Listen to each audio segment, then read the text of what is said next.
नमस्कार प्रिय विद्यार्थियों, वीके नॉलेज इलेक्ट्रिकल में आप सभी का स्वागत है। बच्चों, एनसीवीटी के एग्ज़ाम चल रहे हैं और 2021 जो सीबीटी एग्ज़ाम हुए हैं, हम उसके पेपर का एनालिसिस आपको करवाते आए हैं। 20 दिसंबर 2021 का ये और आफ्टरनून शिफ्ट का ये पेपर है दोस्तों, जिसमें 12:15 बजे से लेकर 2:15 बजे तक वाली शिफ्ट में जो ये पेपर हुआ था वो है। इलेक्ट्रिशियन ट्रेड थ्योरी के सेकेंड ईयर के जो एग्ज़ाम क्वेश्चन में पूछे गए थे वो हम इस वीडियो में एनालिसिस करने वाले हैं। मॉर्निंग शिफ्ट का जिसका पेपर 9 बजे से 11 बजे तक हुआ था, मैंने अपलोड कर दिया है। और जैसे ही इवनिंग शिफ्ट 3 बजे से 5 बजे तक वाली मिलेगी तो उसका भी जल्दी ही आपको पेपर उपलब्ध करवा देंगे। इन सभी क्वेश्चन को आप अच्छे से देख लो ज़रूर, क्योंकि पेपर में इन्हीं में से क्वेश्चन आने की पूरी संभावना भी रहेगी। और ये जो बच्चा देकर आया है उसको जितने याद रहे उतने क्वेश्चन उसने मुझे सेंड किए हैं।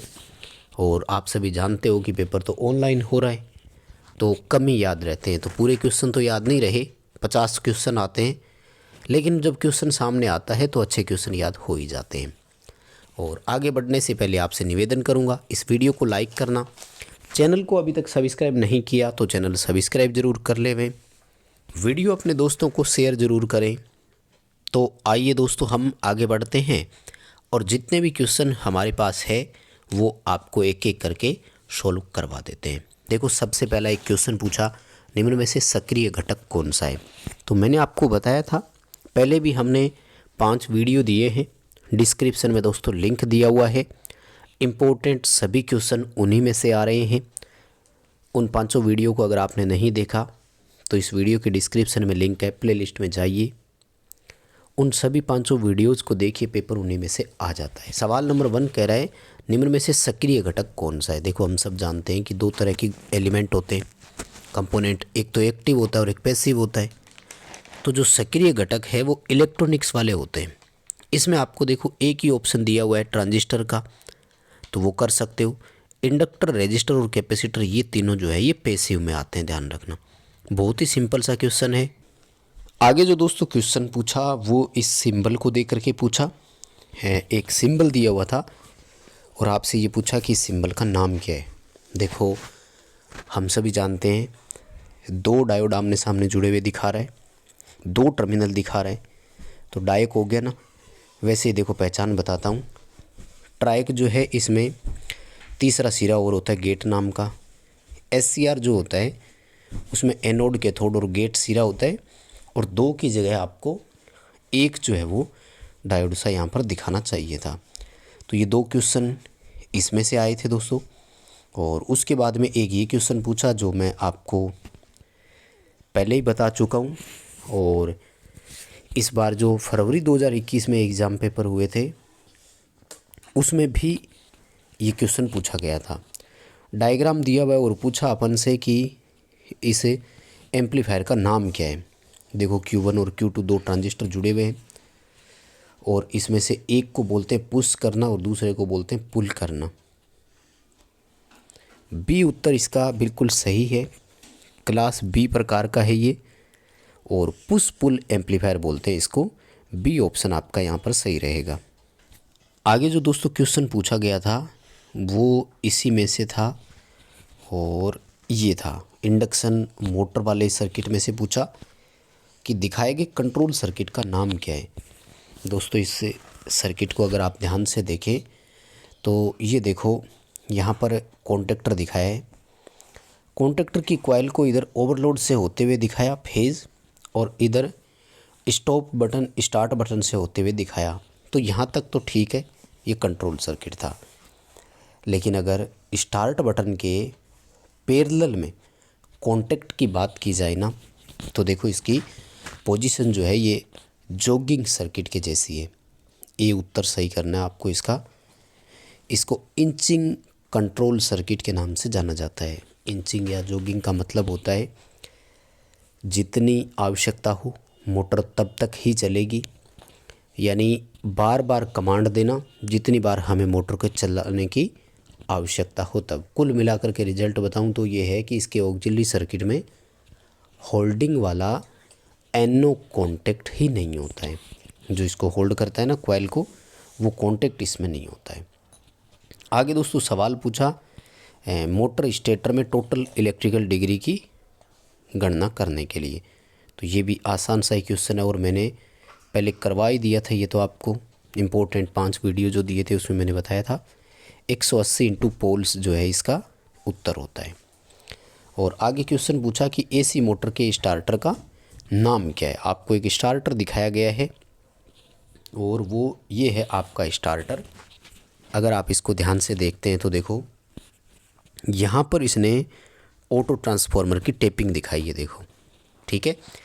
नीचे की तरफ स्टार्ट, ऊपर की तरफ कर दिया तो रन पोजीशन दिखा रहा है, और ये देखो ये री पोजीशन, ठीक है। बहुत ही सिंपल सा है। अगर आप उत्तर को ध्यान से देखते हैं तो बी ऑप्शन के साथ आपको जाना है, ऑटो ट्रांसफार्मर स्टार्टर है। पर ड्यूअल नहीं हो सकता और ऑटोमेटिक या सेमी ऑटोमेटिक स्टार डेल्टा हो नहीं सकता। आपको वैसे देखो हैंडल दिया हुआ है तो समझ आ ही जाता है, सिंपल सा ही है, ज़्यादा कोई बड़ी बात नहीं है। वैसे क्वेश्चन अच्छे हैं दोस्तों, और मैंने आपको बताया है निमी असाइनमेंट में से ही आ रहे हैं तो ज़रूर इनको कवर अप कर ले। आगे देखो क्वेश्चन क्या पूछा।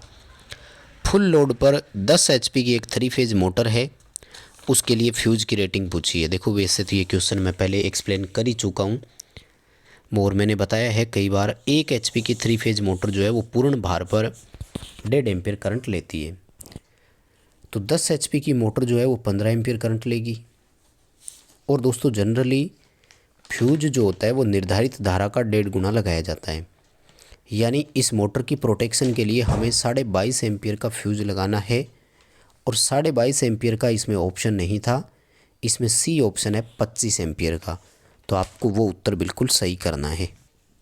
आगे जो दोस्तों क्वेश्चन पूछा गया था वो इलेक्ट्रॉनिक्स में से ये था फ्रीक्वेंसी वाले का, कि फुल वेव रेक्टिफायर का इनपुट रिपल फ्रीक्वेंसी कितनी होती है। अब देखो कुछ बच्चे कंफ्यूज हो गए थे कि सर इनपुट के बारे में पूछा होगा, नहीं, इनपुट रिपल पूछ रहा है। तो रिपल जो इनपुट मिलती है वो फिल्टर को मिलती है, यानी रेक्टिफायर की तो आउटपुट फ्रीक्वेंसी ही पूछ रहा है।